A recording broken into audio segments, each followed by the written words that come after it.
రెండచింతల మండల కేంద్రంలో సుబ్బన్న తోటలో కొలువై ఉన్న శ్రీ అలివేలు మంగమ్మ పద్మావతి సమేత వెంకటేశ్వర స్వామి వారి దేవస్థానం 22వ వార్షికోత్సవం సందర్భంగా దేవస్థానం పాలకవర్గం ఆధ్వర్యంలో దేవాలయాన్ని వివిధ రకాల పూలతో విద్యుత్ దీపాలతో అలంకరించి స్వామివారి కళ్యాణ మహోత్సవాన్ని ఎంతో వైభవంగా నిర్వహించారు. అలివేలు మంగ పద్మావతి సమేత వెంకటేశ్వర స్వామి వారి సన్నిధిలో 3 రోజులు పూజలు అందుకున్నటువంటి లడ్డు ప్రసాదాన్ని రెండచింతలకు చెందినటువంటి జి శ్రీనివాసరెడ్డి 23,000 రూపాయలకు పాడి స్వామివారి లడ్డు ప్రసాదాన్ని స్వీకరించారు. ఆలయ అభివృద్ధి కమిటీ ఆధ్వర్యంలో భక్తులకు అన్నదాన కార్యక్రమాన్ని నిర్వహించారు.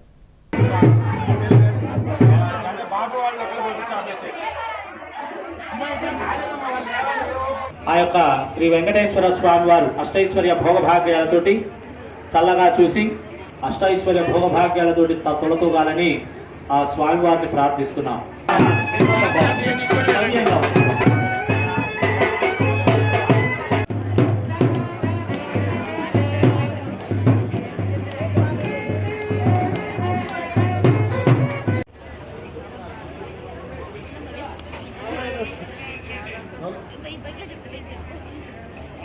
గోలి గోవిందు 11,000 గోలి గోవిందు గారు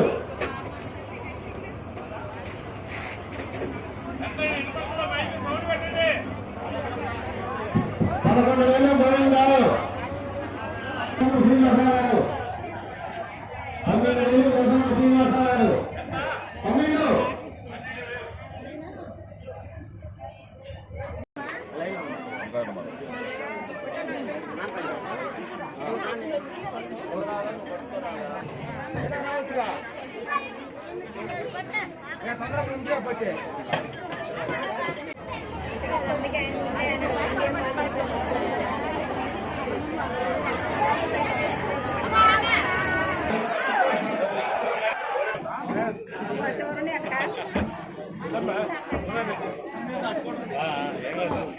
Apa?